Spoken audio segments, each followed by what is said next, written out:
You are tuned in to the Bridal Extravaganza podcast. For over 35 years, we've helped engaged couples in Southeast Texas plan their dream weddings. You can learn from the millions of couples who've come before you.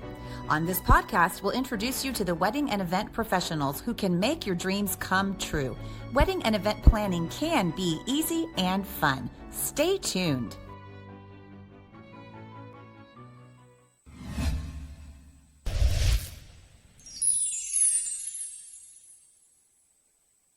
My name's Laura Wilcox. I own LWX Custom Hats. The name kind of comes from how I do my signature on everything. So I started off learning how to custom block and build hats because my husband told me I was spending too much money on hats. So I said, you know what? I'm going to figure out how to do it. And thus the company was born. And so I did that for a year, exclusively custom orders. And now we've gotten into the wedding industry. And so we're starting to outfit entire bridal parties, the bride and the groom, beautiful photo ops at our hat bar. And then we're supplying hats to all their guests. And it's just a very fun activity for everybody. Okay, you summarized that so well that I do want to break it down. And I kind of want to start at the top of the food chain. Okay. The top of the food chain being the bride, of course. Yes. You have some brides who are choosing a custom, like let's talk that through. I mean, does it have the wedding date on it? Like how Right. can the bride Okay. get? So brides usually opt for either a color that is in their wedding scheme or something like this, right? So it's like a bone color, something white. And a lot of them love to throw in the heart crown because it's romantic. It's their special day. Yes, the heart. And so a lot of times they want to kind of stick with something simple because their dress is usually an all-out stunning piece. Once a bride selects her color, she can select the material she wants her hat to be made out of, whether that's a 7X beaver, a 50X beaver, or a 100X beaver. You know what she wants. Those are all based on the lifetime and the durability she wants the hat to have. I always say a 7X will last you a lifetime if you really take care of it. A 50X will last you a lifetime and pass it down to somebody. A 100X is going to last generations on generations, even if you beat it up. Wow. And it can withstand the weather elements, right? So the more beaver fur in a hat, the more weather resistant and sturdy it's going to be for a longer period of time. Cool. Okay, so some brides doing that. Now, are some brides then choosing to have their whole wedding party outfitted as well? And what does that look like? Yes. So we've had brides choose to do custom builds for everybody in their bridal party. And then we've had brides choose to do a wool hat option. And those we have a limited number or limited amount of colors, but we can get them in every size. And that really helps them be a little more budget friendly. So typically they're assigning the groomsmen a certain style and the bridesmaids a certain style and color. So what type of brides are you seeing do this? I mean, to me, it's got to be like a ranch, or are you seeing it anything good? Yeah, the most recent one was like a cute little Western town in South Houston. And then we have one that's all the way going to be out in the hill country. So I've definitely seen a lot of outdoor places, and the Western vibes are going for brides that want to outfit their entire bridal party. But I have had a few brides that just want the hat for the day of look, because that's the aesthetic she's going for. And maybe not everybody else is getting a hat. Okay, but when the whole bridal party gets the hat, is that typically their gift with their bridesmaids? What a great gift. Yes. Yeah. Like what they always say, you'll wear it again. Right. Yeah. You actually will wear that again. Yeah. Everybody seems to stumble across an occasion in their life where they need a hat or a cowboy hat. Even if you're not into the Western scene, at some point you're going to go to a party that's a theme, or you want to go to the rodeo or something. And so people can pull that hat out. It's a great memory for them to think back on, and it's a great gift. And then how customizable are the hats that are for the bridesmaids? I mean, I know you could do anything, but what are you seeing brides choose to do? Brides are choosing to go with usually a matching color with the groomsmen. We can shape it any way they'd like, whether it's a traditional Western shape or a flat brim with a fedora pinch front crown. And so we are kind of seeing that flat brim, pinch front crown on our bridesmaids. And we do have also brides that choose to do a more muted tone of the color of hat they chose for themselves to kind of complement on that side of the altar. Okay, so can you explain where a hat bar is?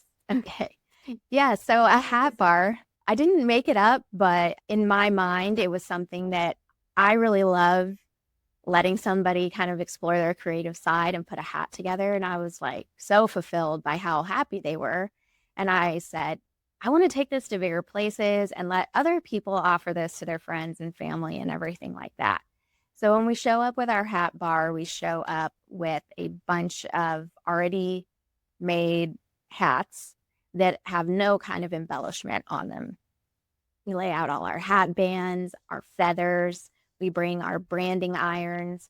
And so people can come up, try on different colors of hats, different sizes. We help them size them. And then they can truly just go down kind of like a nice progressive line of customization of what they want to choose. Then we'll sit there, we'll put it on, make sure they like it, have them try it on, make sure the hat actually fits and that it's not, flopping around. And then we always have our steamer if somebody wants to add a little bit of something different to their brim or their crown compared to what was offered on that blank slate. So what does the steamer do? So the steamer is a hat comes with a dome. It's called an open crown. And from there, using steam, you can manipulate the fur felt, which is how we get the heart shape or something like this, which is a Gus crown. So if the hat starts out with a flat brim and somebody comes up and says, I want a little bit of it's called a taco, a half taco, a relaxed taco. It's a funny name, but that's what the steamer enables us to do. And it also helps us if somebody's hat is fitting a little too tight in the front or back, I can use the steam to mold from the inside of the hat and kind of stretch it forward a little bit and give their head some more room. We're doing all this on site. Yes, ma'am. So where do these hot bars appear? Like, do people book you? Yes. So we've done obviously booked weddings and everything like that. And then we also appear at festivals, open houses for bridal venues and everything like that. And then typically they have us set up in a large area that's easy to access for all the guests. We like to spread out, but we can also condense ourselves to a small area, kind of depending on the event space and how they want us interacting with guests. Did it take you a long time to get home this craft? You didn't say how many years it took. Yeah, I've probably made over close to 100 custom builds from scratch, sewing in the sweatband, shaping it, stretching the felt. And yeah, it was a rough start. I wasn't ready to sell my work for a number of months. And I took several classes and workshops to be able to get to where I'm at today. And I'm still a perfectionist at home when I have a project to work on for a longer period of time. But what's nice about the hat bar is, it's fun. People can think of all sorts of shapes and it's really, fast paced and we're throwing in shapes and people are like, yes, this is the thing. I love it. And so that's fun too.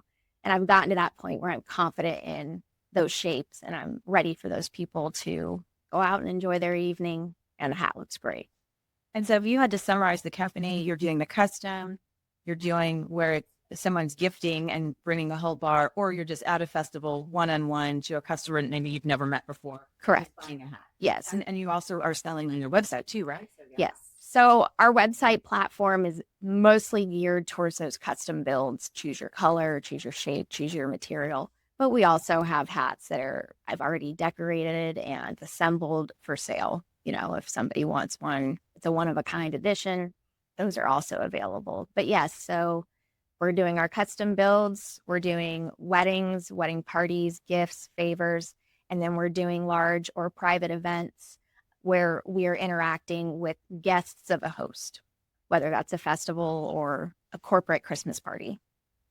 Okay, that would be a great idea. Great Christmas gift. Yes, yeah. So if you had to give a tip, someone walks up to you and they have no idea, how do you know what hats you look good in? Like you said, fever things and shit. Where do you even begin? So when somebody says it's their first hat, I try and get them in at an entry level, which is a wool hat. For somebody who maybe wants something nicer, then we'll dive into the beaver. But for a first-time hat buyer, wool is usually a great way to go because it kind of breaks the ice. It's hard to invest in a hat when you don't know how often you'll wear it. As far as face shapes and the brim size and everything, that's something I determine looking at the person. If we put a hat on and it's got a wide brim, I like to bring that brim within just the inside of their shoulders. Otherwise, kind of, out balances them. Shoulders, good tip. Yeah. Yes. And then as far as shaping any kind of cowboy crown, I'm looking at their eyes. And then some people are also concerned about the shape of their jaw. And that really plays into what we put up on the crown of the hat.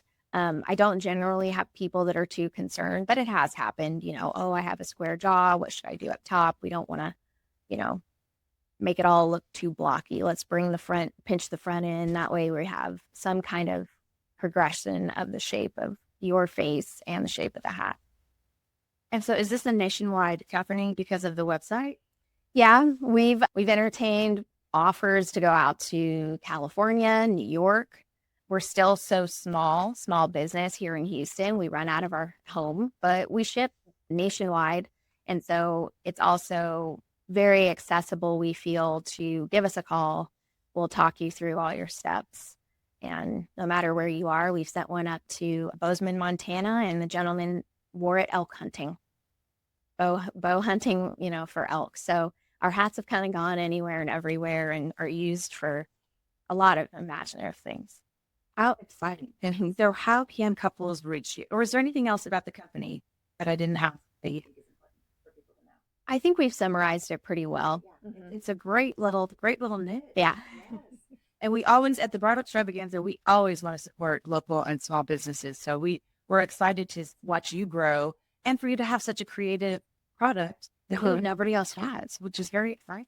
Yeah, it's interesting. I thought everybody knows about this, and I'm just a small fish in a big game. But truly, going to expos and people are just like, oh my, I never even thought of this, or I've seen it on TikTok. I didn't know anybody to reach out to try and do this at my event or my wedding, and so we're thrilled to be there and presented to them and be that person. And accessibility wise and getting in contact with us is mostly. My phone number is on all our cards. It's on the website. And we generally get calls or DMs on Instagram and a couple of chats through our website. And what is the normal turnaround time for a custom order? For a custom order where we're working with that beaver fur and color and everything, 6 to 10 weeks. My felts come all the way from Ukraine. They're made in Ukraine and then they come to New York and they're distributed from there. So they really kind of get seasonal with their colors. I've had an individual wait several months for a color to come in because she was that adamant that was going to be her color and she enjoyed it. Oh yeah. Okay. Yeah. No, yeah. Yeah. We have several reviews worth the wait, but really those are on those very unique colors like bright turquoise or something that are harder to get in. But 6 to 10 weeks is typically how we go. As the orders come in, they are essentially put on a wait list. And as we build the next hat, we contact our person and say, we're ready to assemble your hat in production. And once we've stretched it and put the sweatband in it, we're in constant communication back and forth regarding how would you like it shaped? Are you liking how it looks? I ask for approval at each step of the process of making their hat so that they're very involved. And yes. And they know, they know what it's going to look like when it shows up. Though I have had a couple husbands do it on the down low for their wives, and those have all gone over very well as well. Okay, so I have another question. So what if this isn't my first hat? Mm-hmm. What is your opinion on building an inventory of hats? Like, because I heard you say turquoise. I was like, oh, a turquoise hat.